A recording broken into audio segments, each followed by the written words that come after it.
2장 1절에서 14절 말씀, 제가 가지고 있는 성경은 321쪽입니다. 저와 여러분들 이렇게 한 절씩 서로 교독하도록 하겠습니다. 눈의 아들 여호수아가 시딤에서 두 사람을 정탐꾼으로 보내며 이르되 가서 그 땅과 여리고를 엿보라 하매 그들이 가서 라합이라 하는 기생의 집에 들어가 거기서 유숙하더니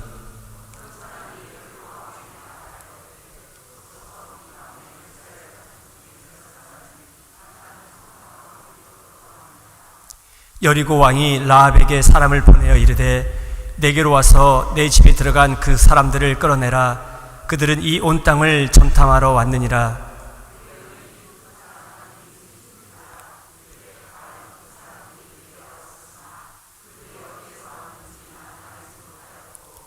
그 사람들이 어두워 성문을 닫을 때쯤 되어 나갔으니 어디로 갔는지 내가 알지 못하나 급히 따라가라. 그리하면 그들을 따라잡으리라 하였으나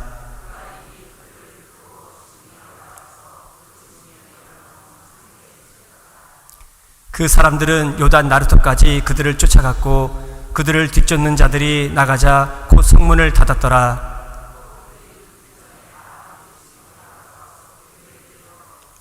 말하되 여호와께서 이 땅을 너희에게 주실 줄을 내가 아노라. 우리가 너희를 심히 두려워하고 이 땅 주민들이 다 너희 앞에서 간담이 녹나니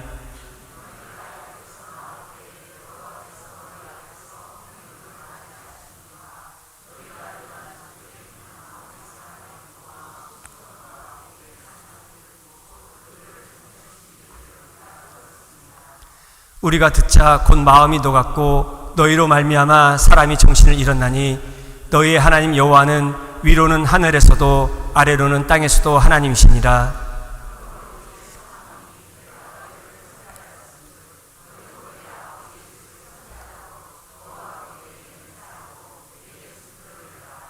그리고 나의 부모와 나의 남녀 형제와 그들에게 속한 모든 사람을 살려주어 우리 목숨을 죽음에서 건져내라.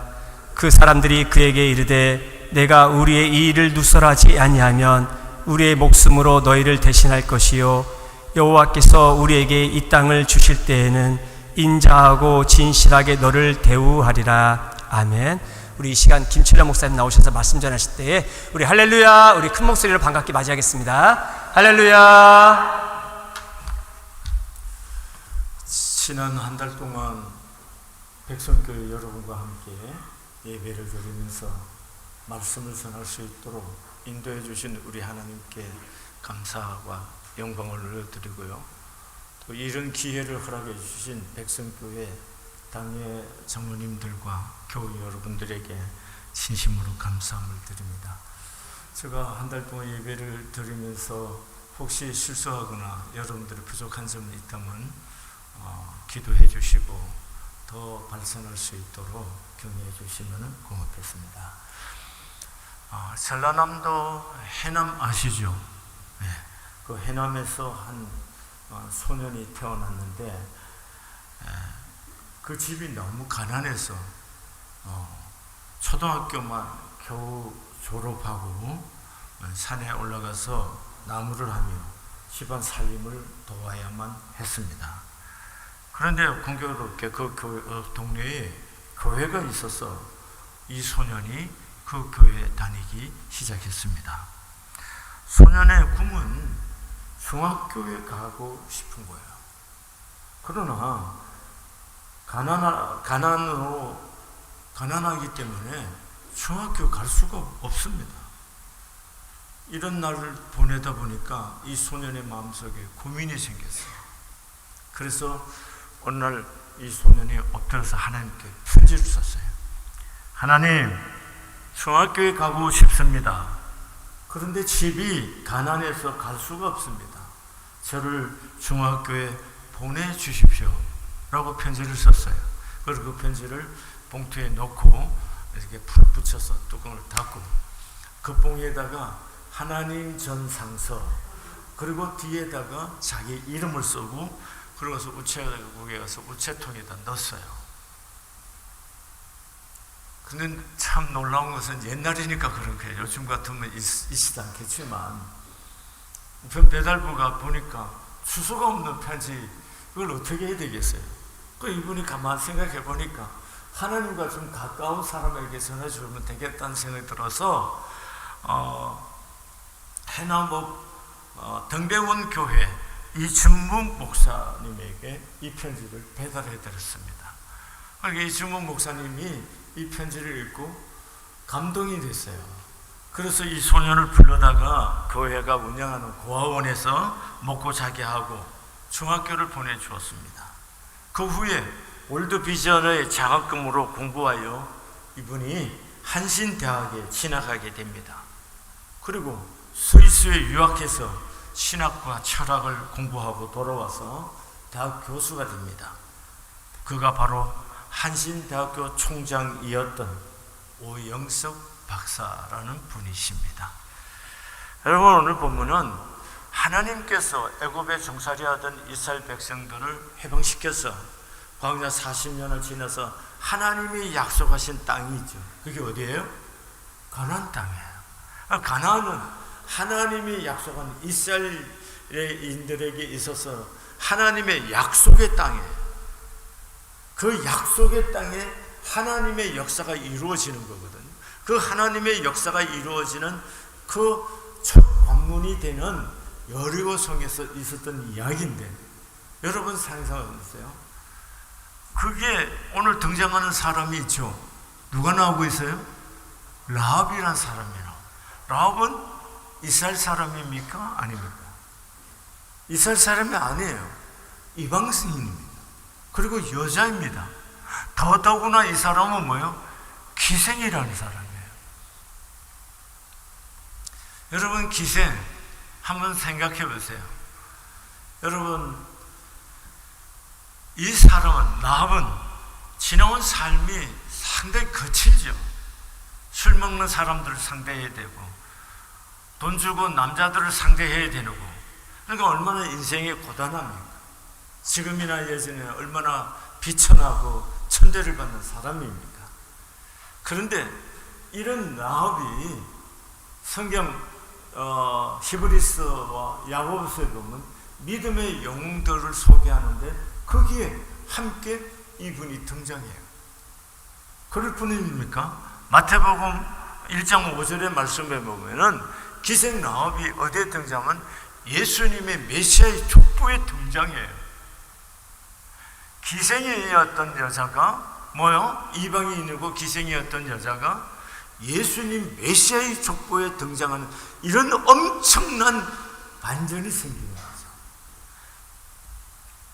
어떻게 이렇게 비천한 사람이 메시아의 족보에 드는 이 어마어마한 삶으로 이렇게 삶이 역전이 될 수 있었을까 하는 거예요.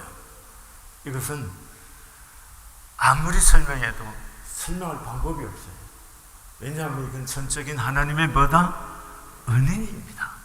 하나님의 은혜예요. 인생의 가장 중요한 것은 하나님의 은혜라는 거 잊지 마시기를 바랍니다. 자, 여러분과 저는 이미 하나님의 은혜를 입어서 이 백성교회에 오셔서 하나님의 자녀로서 아들과 딸로서 믿음의 삶을 살게 되는 거죠. 그러니까 나는 보배롭고 존귀한 하나님의 사랑받는 아들이고 딸입니다. 그래서 나는 주 안에서 잘 될 수밖에. 한 번 하고 안 하셨죠? 여러분 안 하게 되어 있습니다. 저는 40년이 넘는 동안 이 일을 했어요. 왜? 내가 깨달은 거기 때문에. 성경을 읽다가 내가 깨달은 거기 때문에 이거는 누가 시켜서 할 일이 아니었어요.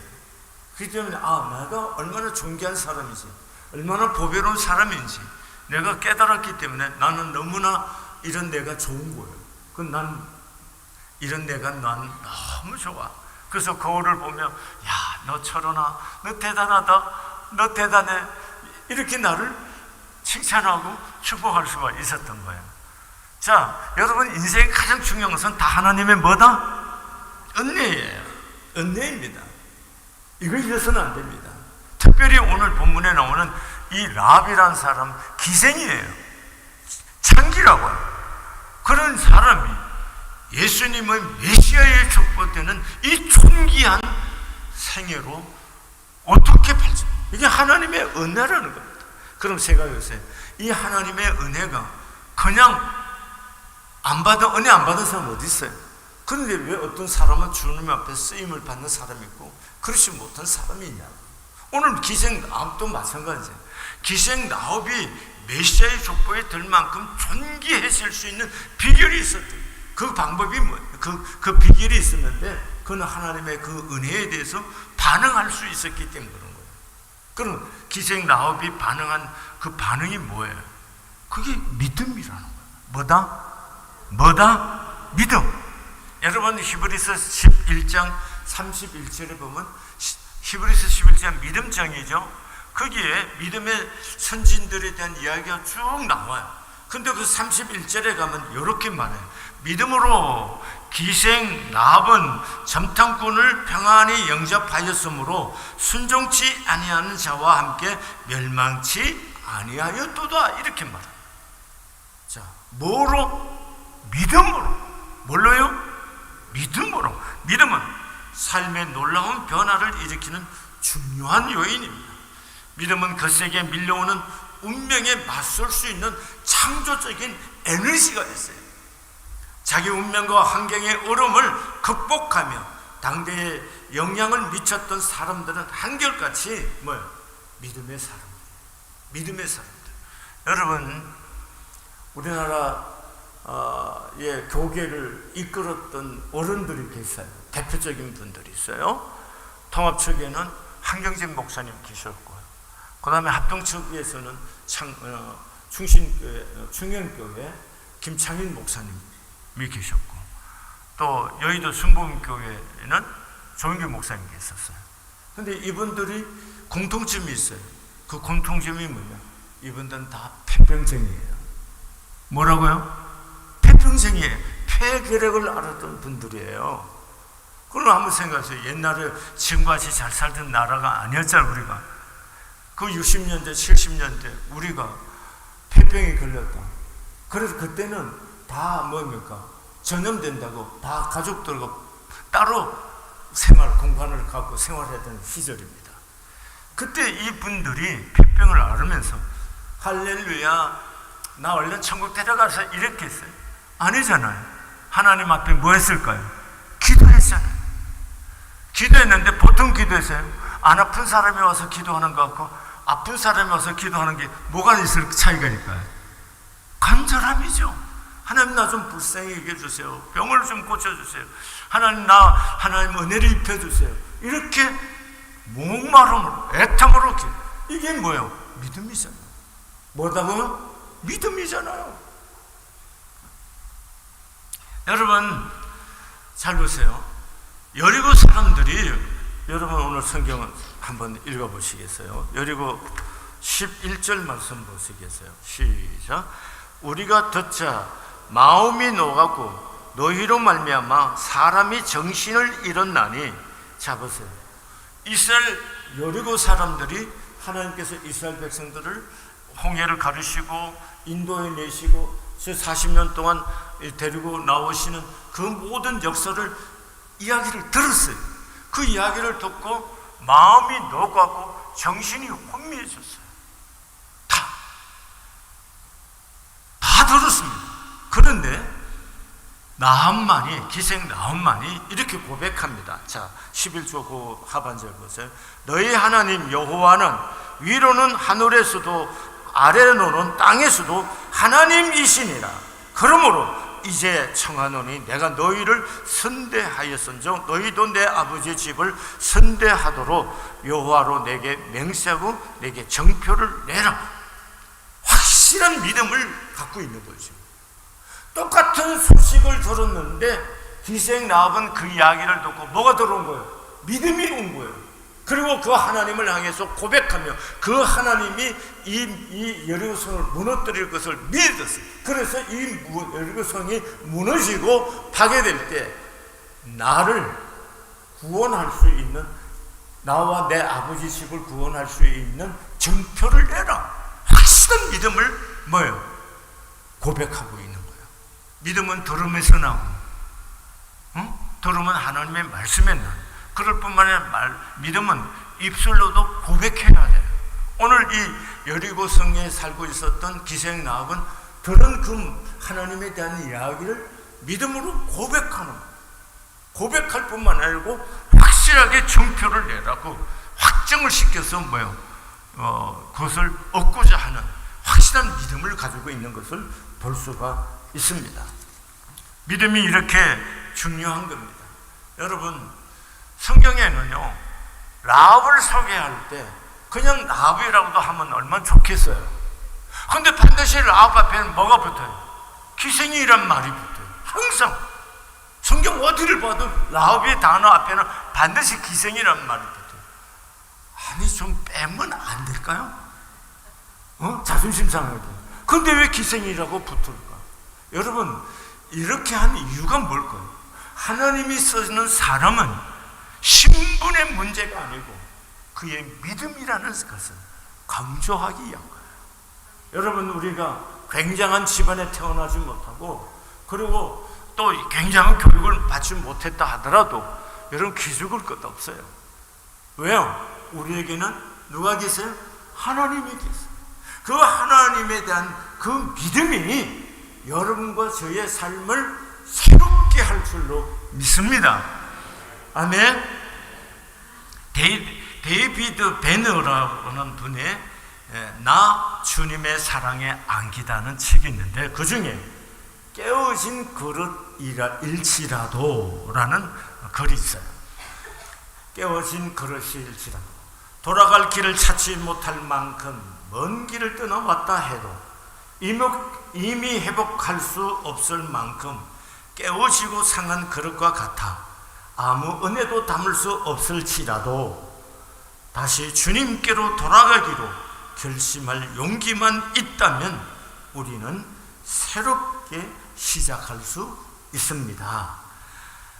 우리가 주님에 대한 사랑을 확신하기 전에 우리를 위해 자신의 목숨을 버리신 주님, 그분의 사랑은 우리의 조건이나 상황과 상관없이 영원히 변치 않는 사랑입니다. 하나님의 무조건적인 사랑이 오늘 우리와 함께 있음을 감사합니다. 여러분, 깨어져 상한 그릇이라도 죽기로 가기만 합니다. 하나님이 못 고쳤을 그릇이 없다는 거예요. 아멘이세요?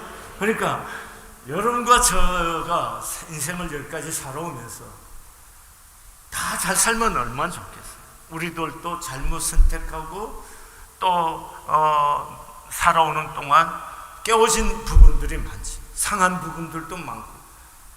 그래서 어떻게 보면 사람 편에서 보면 낙심이 되고 절망적인 그런 상황이 우리에게도 있을 수 있어요. 그러나 하나님의 사랑은 그 모든 것을 치유하고도 남을 줄 믿습니다. 그러므로 여러분 절대로 포기하지 마세요. 여러분과 제가 깨어져 더 이상 어떤 것도 담을 수 없는 상한 그릇 같은 삶을 살아왔다 할지라도 주께서 우리를 새롭게 할 줄로 믿습니다. 그러므로 우리가 무너진 채 살아서는 안 됩니다. 절대로 우리는 어떤 상황이 있어도 무너진 채로 머뭇거리나 그 자리에 있으면 안 됩니다. 왜냐하면 우리는 축복의 통로이기 때문에 그렇습니다. 아멘. 나는 보배롭고 존귀한 하나님의 사랑받는 아들이에요. 그러니까 절대로 그대로 머물러 있으면 안 돼요. 왜? 우리는 축복의 통로. 나는 축복의 통로입니다. 아멘이세요?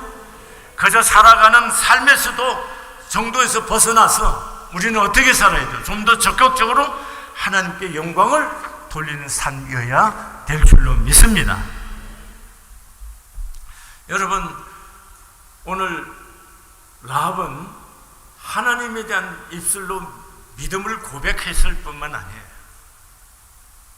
그리고 정표를 내라고 하는 그런 확실한 고백을 하고 다짐을 하는 정도만이 아니에요. 라합의 믿음은 아주 약간 좀 특별합니다. 라합은 오늘 뭡니까? 모든 것을 하나님께 걸었어요. 뭐 하는 거예요? 하나님께 모든 것을 걸은 거예요. 자, 본문에 보면은 라합에게 정탐꾼이 들어왔다는 것이 발각이 됐어요. 그래서 여리고성 왕이 사람을 보내서 라합에게 말합니다. 내 집에 들어간 사람들을 끌어내라고 지시합니다. 하지만 라합은 이미 그 사람들 어디다? 집 꼭대기 산대위에다가 뭐예요? 숨겨놓았어요. 그리고 그들에게 거짓 정보를 흘립니다. 자기는 그들이 누군지 알지 못했고 이미 그들은 도피했다. 그리고 혹시 그들을 따라가면은 혹시 가다가 그들을 만날지도 모르니까 한번 얼른 가보시라고 그렇게 거짓 정보를 흘렸습니다. 여러분 여기서 한번 생각해 보세요. 기생 라합은 이스라엘 사람입니까? 아니면 여리고 사람입니까? 어디 사람이에요? 여리고 사람이에요. 그런데 여리고 사람들이 멸망당하는 것을 뻔히 알면서도 이 사람들을 보내주고 숨겨주고 거짓말을 하잖아. 다시 말하면 자기 민족을 배반하는 행위잖아. 죽음을 해당하는 무서운 죄악이잖아요. 자기만 죽을 뿐만 아니라 만약 이게 발각이 되면 자기 부모, 형제들도 다 생명을 잃을 수 있는 아주 위험한 일을 지금 라합이 행하고 있습니다.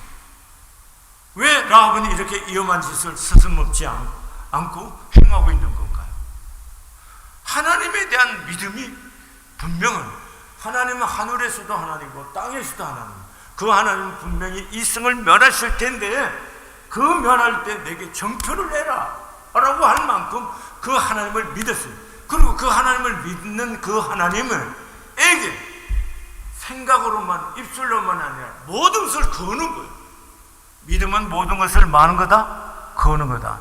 시작. 믿음은 하나님께 모든 것을 거는 거다. 아멘. 그건 믿음만 하면서 믿음이 뭐예요? 우리가 예수 믿는다고 생각해. 예수 믿습니까? 예수 뭘 믿어요? 예수 눈 믿습니까? 예수 얼굴을 믿어요? 예수 손발을 믿어요? 예수 뭘 믿는 거예요? 예수 뭘 믿는 거예요? 말을 믿는 거예요. 말을 믿는다는 말은 뭐예요? 그분의 인격을 믿는다는 얘기예요. 그분 존재를 믿는다는 거죠. 아멘? 그러면 예수님께서 하신 말씀을 믿는 거예요. 여러분 천국 가는 걸 믿으세요? 물어볼게요. 천국 가봤어요? 가봤어요? 봤어요? 안 봤잖아요. 어떻게 근데 여러분 천국 간다고 그렇게 하세요? 거짓말 아니에요? 예수쟁이들? 우리 모두 거짓말 하는 거 아니에요? 정말 천국 갑니까? 정말이세요? 대답 못 하신 분이 있네요. 여러분 정말 우리가 천국 갑니까? 대답 안 하시네요. 정말이세요? 천국 정말 가세요? 그럼 어떻게 천국 간다고 아세요? 가보지도 않고 보지도 않았는데 어떻게 알아요? 예수님의 뭐예요? 약속을 믿는 거죠. 약속을. 그 약속을 믿고 우리는 그분에게 모든 것을 걸잖아요. 만약에 천국이 없다면 우리는 망한 인생이잖아요. 그래서 바울이 말하잖아요. 만약에 우리에게 부활이 없다면 우리처럼 불쌍한 사람이 없다고 말하잖아요. 그러니까 우리가 예수 믿는 것은 예수님께 모든 것을 많은 거예요? 거는 거예요. 아멘. 아멘. 라합은 모든 것을 거는 믿음을 가졌어요. 이게 굉장히 중요한 거예요. 그래야 하나님이 하시는 역사를 볼 수가 있는 거예요. 우리의 인생에 깨어졌다 할지라도 깨어진 인생을 새롭게 회복시켜서 쓰시는 하나님의 도구가 될 수가 있습니다. 아멘. 미국 나이아가라 폭포에서 1859년에 줄을 띄우고 그 줄타기를 통해서 걷는 사람이 있습니다. 그 사람이 찰스 브론디라는 사람입니다. 이 고개사가 구경돌 앞에서 사람을 등에 하나를 업고 이 줄을 타고 건넜습니다. 사람들이 모두 다 불가능하다고 했어요. 만약에 여러분들이 그 등에 타라면 탈 수 있겠어요? 저는 못 탈 것 같아요. 근데 사람이 탔어요. 어땠어요? 이 사람은 찰스 브론디를 믿기 때문에. 찰스 브론디가 반드시 나를 어깨에 메고 건너갈 거라 믿었어요. 자기 목숨을 걸었단 말이에요. 우리의 믿음이라는 게 바로 그런 거예요. 우리는 예수님과 예수님의 말씀에 내 인생의 모든 것을 거는 거예요. 그래야 하나님이 하시는 역사가 내 안에, 내 삶 가운데서 이루어지게 될 줄로 믿습니다. 아멘. 여러분, 오영석 박사님, 전라남도 해남 촌놈이잖아요. 저도 강원도 삼척군 건덕면 덕산리 촌놈입니다. 바닷가 별 볼 일 없는 동네입니다. 그런 저를 덜어서 인천에서 80년대 교회 개척한 교회들 중에서 제일 크게 부흥을 시켜주셨어요. 잘 생각해 보세요. 내가 뭘 아닙니다. 전적인 하나님의 은혜입니다. 저는 시골 촌놈이기 때문에 인맥이 없잖아요. 서울 와서. 그리고 경상도 사람도 아니고 전라도 사람도 충청도 사람도 아니에요. 강원도는 뭐 인구가 적은데 거기에 인맥이 형성될 게 뭐가 있습니까? 아무것도 가서 기댈거나 찾아갈 사람이 없어요. 그러니까 나에게는 오직 뭐만 있는 거예요? 하나님 밖에는 없는 거예요. 저는 하나님 밖에 없으니까 뭐 했을까요? 엎드려서 기도하는 것밖에 없죠. 하나님, 나 좀 불쌍히 여겨주세요. 나 좀 불쌍히 여겨주세요. 나 찾아갈 사람도 없고 기댈 사람도 없어요. 하나님, 나 어떻게 해요? 하나님 은혜 아니면 못 살아요. 하나님 건 총을 입혀주시지 않으면 아무것도 못해요. 기도하는 것 밖에는 할 일이 없어요. 오직 내 인생의 모든 것들을 그분에게만 거는 거예요. 사람을 찾아갈 데가 없으니까. 그런 기댈 데도 없고 뭡니까? 찾아갈 곳도 없는 나 같은 시골 촌 무지랭이 같은 놈을 하나님이 덜어서 써주셨어요. 80년대 인천에서 개척한 교회 중에서 통합측에서 그래도 제일 큰 교회로 세워주셔. 이게 하나님의 은혜 아니고 뭡니까? 그런데 내 친구가 오래전 은퇴 가까이 나서 한 얘기가 있어요. 개척을 나랑 비슷하게 그 친구는 안산에서 했는데 같은 시기에 했는데 놀러 오는데 몇 번 놀러 오다 보니까 미안하더라고요. 내가 너무 열심히 일하고 열심히 하는데 자기가 와서 방해가 된 것 같아서 미안해서 놀러 못 왔다고 나중에 얘기한 거예요. 난 몰랐어요. 나는 이 길이고 내가 이거 할 수밖에 없고 내게는 하나님밖에 없는데 하나님께 모든 것을 걸고 그 모든 것을 걸고 거기에 쏟아 부었어요. 여러분, 모든 것을 걸어야 되는 거예요. 아멘. 모든 것을 어떻게 겁니까? 기도로. 뭘로요? 기도로 우리의 삶을 걸면은, 믿음으로 하나님께 나아가면은 지금과 또 다른 삶으로 하나님이 인도해 주시고 역사해 주십니다. 아멘이세요? 우리는 지금이 괜찮다 그러면 아무도 예수님께 나와서 기도할 사람 많지 않아요. 그러니까 뭔가 고난이 있거나 힘들거나 내 삶이 퍽퍽할 때 지금으로서 나로서는 뭔가 힘겹다고 생각될 때 사람들은 주 앞에 나오게 돼 있어요. 그래서 고난이 때때로는 축복이 될 수가 있는 거예요. 오늘 여러분 힘드십니까? 오늘 주님께서 여러분과 나를 너 나에게 모든 것 좀 걸어보라고 사인을 보내는 거라고 믿어보시기를 바랍니다. 아멘. 그래서 하나님께 나와서 모든 것을 걸고 믿음으로 기도하고 하나님께 매달리면 하나님께서 여러분의 삶을 지금과 다른 또 다른 삶으로, 여러분들이 존귀한 삶으로, 또 선한 영향력을 미치는 사람으로 쓰임을 받게 될 줄로 믿습니다. 아멘. 저는 너무 고맙고 감사하고 행복한 것은 나 같은 사람을 통해서 사람들이 구원받고 목사님 만나서 내 인생이 바뀌었어요. 목사님 통해서 내 사고방식이 바뀌었어요. 삶의 스타일이 바뀌었어요. 이렇게 고백해주는 교우들을 만날 때마다 제가 얼마나 행복하겠어요. 내가 무엇이라고 그게 내게서 나온 겁니까? 아니지. 하나님 그분이 주신 건 은혜인데 내가 그분의 쓰임받는 사람이 되는 것이 너무나 감사한 거죠. 아멘. 아멘. 그렇게 믿습니까? 오늘 또 그거 알고만 가면 소용없어요. 정말로 하나님 앞에 시간을 정하고 하나님 앞에 장소를 정해서 기도하는 훈련을 해보세요. 여러분과 저의 삶이 새롭게 될 줄로 믿습니다. 저는 교회를 시작하기 전에 하나님께 갔습니다. 하나님, 제가 교회를 개척하는 것이 옳은 겁니까? 옳다면 사인을 좀 보여주세요. 하나님께 매달렸어요. 그 증거가 뭔지 아세요? 에레미야 33장 3절의 말씀입니다. 너는 내게 부르짖어라. 내가 네게 응답하리니 네가 알지 못하는 크고 비밀한 일을 내게 보이라. 이 사인 하나님의 말씀을 레마로 하나님의 음성으로 듣고 그 말씀을 붙들고 기도하면서 저는 교회를 섬겨왔어요. 37년을. 아멘이세요? 여러분 마찬가지예요. 하나님 앞에 모든 것을 기도하면 하나님이 여러분에게 사인을, 오늘 청포를 내라고 하는 라합처럼 하나님 앞에 구할 때 이런 하나님의 청포를 보여주실 줄로 믿습니다. 이제 뭐 하실 겁니까? 사람을 살리는 거여야 됩니다. 오늘 라합이 뭐 했어요? 뭐 한 거예요? 라합은 이제까지 삶이 뭐예요? 돈이라면 몸도 팔던 여자예요. 돈이 전부였던 여자예요.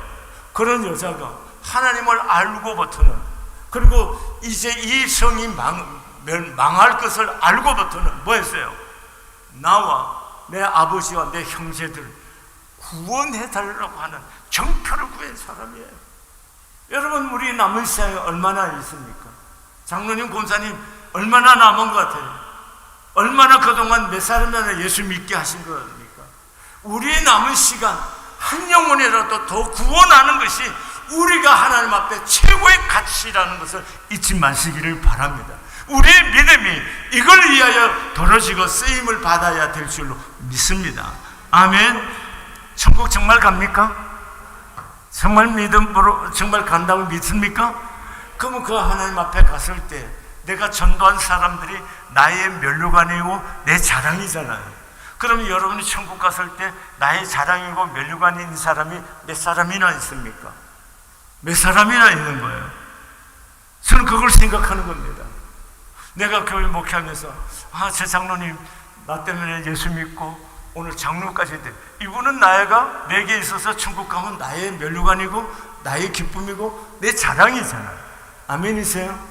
그런 남은 시간도 뭐하고 살다가 사람들은 저보고 그래, 여행이 나오고 좀 잘 쉬고 잘 먹고 좀 잘 놀지 뭐 그러냐고 그래. 잘 먹고 쉬는 거, 여행하는 거 몇 번 하는다고 그러는 거. 얼마나 할 건데? 그게 인생의 목적이고 목표냐? 나는 아니라고 생각해요.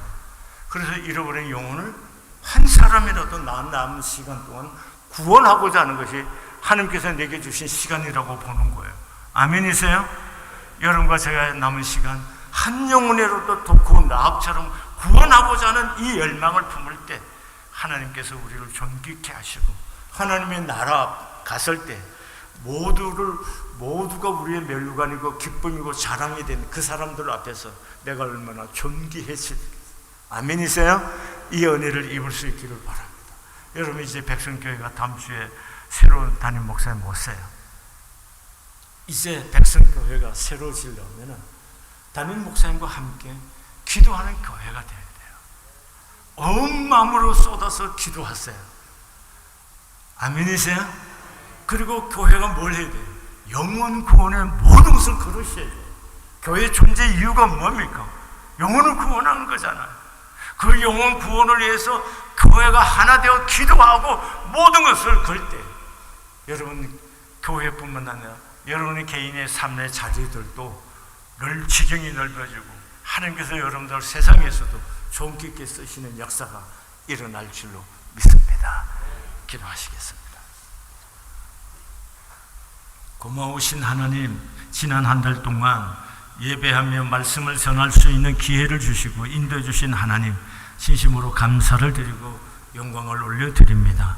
하나님 아버지, 이제 새로 담임하는 우리 복목사님 귀한 종을 통해서 백성교회 진리가 선포되게 하시고 예수의 생명이 흘러가게 하시고 하나님의 영광이 충만한 교회가 되게 하여 주시옵소서.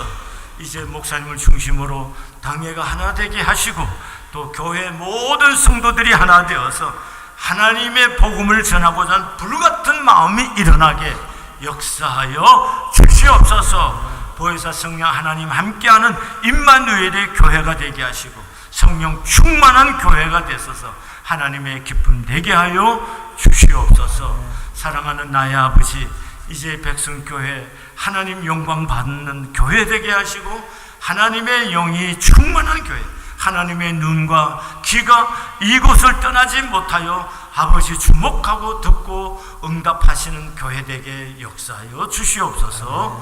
예수님의 이름으로 기도드렸습니다. 아멘.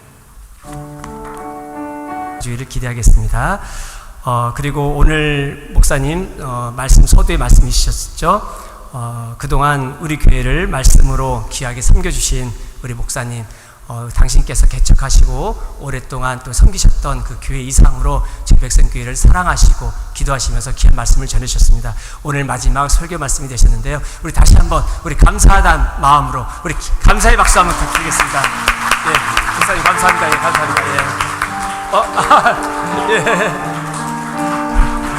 저희 아마 찬양팀이 목사님부터 사랑을 많이 받아서 아마 이 찬양팀에서 준비한 것 같습니다. 우리 목사님 그래도 우리 마지막으로 우리 성도님들한테 하시는 말씀 혹시 한번 있으실까요? 우리 마지막으로 우리 성도님들한테 전하실 말씀 혹시 한번 있으실까요? 예. 제가 한 달 동안 혹시 여러분들 실수했을까 봐 사실은 마음이 조마조마해요. 그럼에도 불구하고 백성교회 진심으로 잘 되기를 원합니다. 백성교회는 이번만 안 게 아니고 백성교회 시작될 때부터 제가 알고 있었습니다. 왜냐하면 서정길 목사님이 저의 고향 선배입니다. 삼척시 덕산. 네. 덕면? 무슨 면? 네. 서정길 목사님이 저보다 한 4, 5년 선배신데 그래서 이 백성교회 옛날에 저쪽 편에 있을 때 우리 아가 우리 막내를 어렸을 때 데리고 놀러 온 적도 있어요. 최성길 목사님한테. 그래서 다 그렇고 또 우리 장로님 제가 시골교회에 또 있었거든요. 시골교회에 있을 때 우리 장로님 부부가 저 결혼해서 신혼 때 저와 시골교회에 함께 계셨어요. 그래서 그런 인연이 되어갖고 백성교회 이렇게 계속해서 소식도 듣고 기도하고 관심이 있었던 교회인데 이렇게 제가 이 교회에 와서 이렇게 말씀을 전하리라고 생각지도 못했는데 하나님께서 이렇게 기회를 주시고 인도해 주셔서 너무 감사하고 또 백성교회 여러분이 기도를 잘 해주셔서 또 백성교회 5분도 안 걸린 곳에 이사를 왔습니다. 이사를 와서 너무 감사하고요. 또 이렇게 찬양하는 우리 찬양팀들 너무 은혜스럽게 해서 제가 도전받고 나중에 한번 기회 되면 초청하고 싶을 정도로 너무나 고맙고 감사함을 드립니다. 그리고 장로님이 예배 인도를 너무 잘하셔서 제가 목사로서 당황할 정도로 너무 잘해주셔서 감사하고 고마웠습니다. 그리고 여러분들이 매번 말씀을 잘 경청해 주시고 예배 잘 참여해 주셔서 너무 고맙고 많은 사랑을 이렇게 보내주셔서 고맙습니다. 목사님의 남은 사역을 위해서 저희 백성교회는 온 마음으로 기도하도록 하겠습니다. 예. 다음 주일은 교회의 주인 되시는 우리 주 예수 그리스도의 은혜와 하나님 아버지의 지극한 사랑과 보혜사 성령 하나님 감화와 감동 교통 충만하심이 주의 은혜를 사모하고 주의 은총을 갈망하는 우리 백성교회와 백성교회 모든 교우들과 삶의 자리 위에 그리고 백성교회가 꿈꾸는 아버지 선교 100주년 기념으로 세워진 이 거룩한 교회가 백교회를 선교할 수 있는 교회로 성장할 수 있기를 갈망하는 모든 교회 소망 위에 비전 위에 이제로 영원토록 함께 계시기를 간절히 축원하옵나이다. 아멘.